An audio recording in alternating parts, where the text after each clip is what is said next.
کبھی سوچا ہے کہ جب ہم کچھ ٹائپ کرتے ہیں تو ہمارا فون یا کمپیوٹر اسے آخر سمجھتا کیسے ہے؟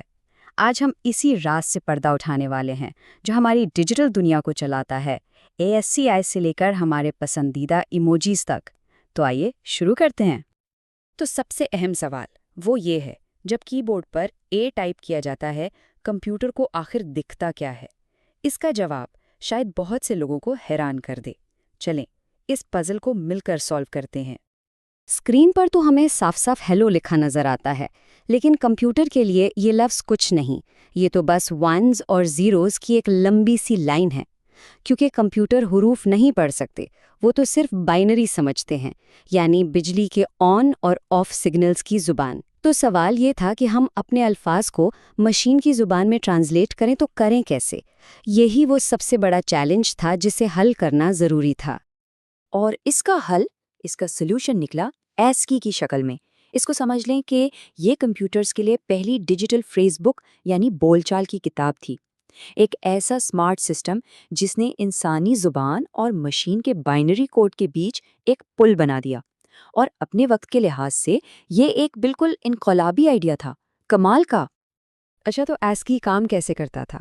بہت سمپل، ہر کیریکٹر جو ٹائپ ہو سکتا تھا اس کے لیے ایک یونیک نمبر فکس کر دیا گیا، جیسے A کے لیے 65، B کے لیے 66 اور اسی طرح آگے۔ اس طریقے سے کمپیوٹرز کے لیے ٹیکسٹ کو پروسیس کرنا آسان ہو گیا۔ لیکن اس میں ایک بہت بڑی کمی تھی، ASCII میں صرف اور صرف 128 کیریکٹرز کی گنجائش تھی۔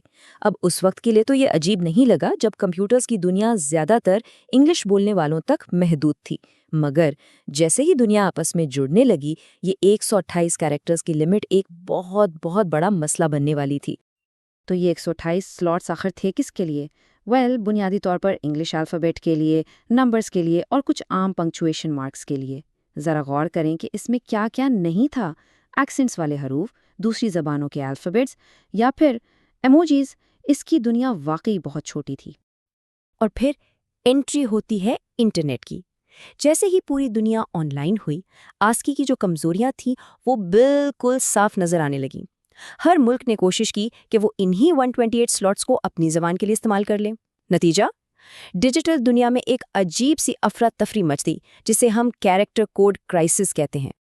کبھی ایسا ہوا ہے کہ کوئی ای میل یا ویب سائٹ کھولی ہو اور سامنے اس طرح کا بے مطلب سا عجیب و غریب ٹیکسٹ آ گیا ہو؟ اس کو کہتے ہیں مجیباکے، اور یہ تب ہوتا ہے جب کمپیوٹر غلط کیریکٹر کوڈ استعمال کر کے ٹیکسٹ کو پڑھنے کی کوشش کرتا ہے، اور یہ اس دور کا ایک بہت ہی عام اور پریشان کرنے والا مسئلہ بن گیا تھا۔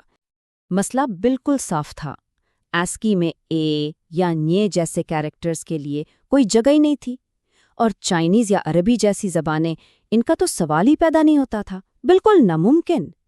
نتیجہ یہ نکلا کہ انٹرنیٹ، جسے دنیا کو جوڑنا چاہیے تھا، وہ اصل میں زبان کی بنیاد پر لوگوں کو۔ تو اس پوری افراتفری کو ختم کرنے کے لیے ایک نئے اور کئی زیادہ بڑے آئیڈیا کی ضرورت تھی، اور وہ تھا یونیکوڈ۔ اس کا مقصد صرف ایک اور فرینڈز بک بنانا نہیں تھا، نہیں، اس کا مقصد تھا ایک ایسی یونیورسل ڈکشنری تیار کرنا جس میں دنیا کی ہر زبان کے ہر ایک کیریکٹر کے لیے جگہ ہو۔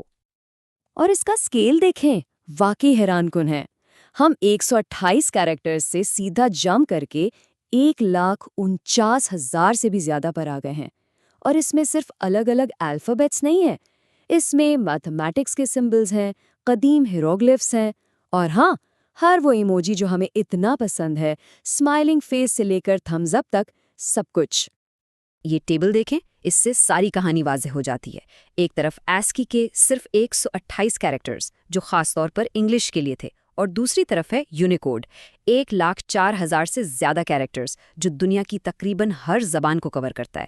یہ صرف ایک اپ گریڈ نہیں تھا، یہ تو پوری ڈیجیٹل کمیونیکیشن کی دنیا کو ایک نئے سرے سے سوچنے جیسا تھا۔ یہ مثال بالکل پرفیکٹ ہے۔ اگر ASCII ایک چھوٹا سا ایکسکلوسیو کلب تھا، تو یونیکوڈ پوری یونائٹڈ نیشنز ہے۔ اس نے ہر زبان کو ڈیجیٹل سٹیج پر ایک برابر کی سیٹ دے دی، اور اسی وجہ سے انٹرنیٹ واقعی میں گلوبل بن سکا۔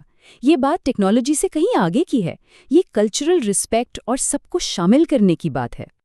تو یہ ساری ٹیکنیکل باتیں ہماری روزمرہ کی زندگی کے لیے کیا معنی رکھتی ہیں؟ مطلب اس پوشیدہ، اس انویزیبل سٹینڈرڈ کا ہمارے فونز، ای میلز اور سوشل میڈیا پر کیا اثر پڑتا ہے؟ جواب: ہر چیز پر، سب کچھ اسی پر ڈیپینڈ کرتا ہے۔ حقیقت تو یہ ہے کہ ہم سب یونیکوڈ کی دنیا میں جی رہے ہیں۔ ہر ویب سائٹ جو ہم دیکھتے ہیں، ہر ایپ جو ہم اپنے فون پر استعمال کرتے ہیں، ہر ٹیکسٹ میسج جو ہم بھیجتے ہیں، یہاں تک کہ وہ ایموجی جو ابھی ہم پوسٹ کرنے والے ہیں، یہ سب کچھ یونیکوڈ کی وجہ سے ہی ممکن ہے۔ یہ ہماری ڈیجیٹل دنیا کا وہ اندیکھا دھاگا ہے جو سب کچھ جوڑے ہوئے ہے۔ تو اس سب کا نچوڑ کیا ہے؟ سب سے اہم بات یہ ہے کہ ASCII سے یونیکوڈ تک کا سفر صرف ایک ٹیکنیکل اپ گریڈ نہیں تھا۔ یہ وہ سفر ہے جس نے ایک اصلی گلوبل انٹرنیٹ کو جنم دیا، ایک ایسی جگہ جہاں زبانیں دیوار نہیں بلکہ پل بن جاتی ہیں۔ اس کے بغیر آج کی یہ ہماری جڑی ہوئی دنیا ایسی ہو ہی نہیں سکتی تھی۔ اور آخر میں ایک سوال جو سوچنے پر مجبور کرتا ہے، اگر کوئی کیریکٹر یا سمبل یونیکوڈ میں شامل نہیں ہے تو کیا وہ ڈیجیٹل دنیا میں واقعی ایگزسٹ بھی کرتا ہے؟ یہ ٹیکنالوجی، زبان اور کلچر کے آپس کے رشتے پر غور کرنے کے لیے ایک بہت گہرا سوال ہے۔